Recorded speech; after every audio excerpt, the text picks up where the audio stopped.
રાજકોટમાં ફરી એક વખત ભૂમાફિયાઓ સક્રિય બન્યા છે અને પોલીસ ફરિયાદ કરવા છતાં કોઈ કાર્યવાહી ન કરતી હોવાનો આક્ષેપ લાગ્યો છે। યોગીનગર વિસ્તારમાં જમીનના બોગસ દસ્તાવેજ અને બોગસ લખાણ કરી કરોડોના પ્લોટ પચાવી લેવામાં આવ્યા હોવાની ફરિયાદ દાખલ કરવામાં આવી છે।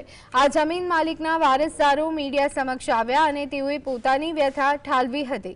Aji dam police, deputy police commissioner, collector અને ગૃહ વિભાગને સમગ્ર મામલે ફરિયાદ કરવામાં પરંતુ હજી સુધી કોઈ જ કાર્યવાહી કરવામાં નથી આવી।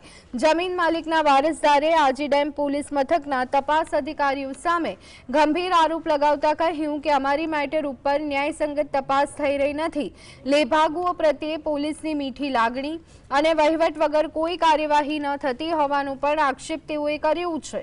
અર્જુન કેશવાલા તેમજ રામ કેશવાલા સહિતના લોકોએ બોગસ દસ્તાવેજથી આ કૌભાંડ આચર્યું હોવાની ફરિયાદ થઈ છે।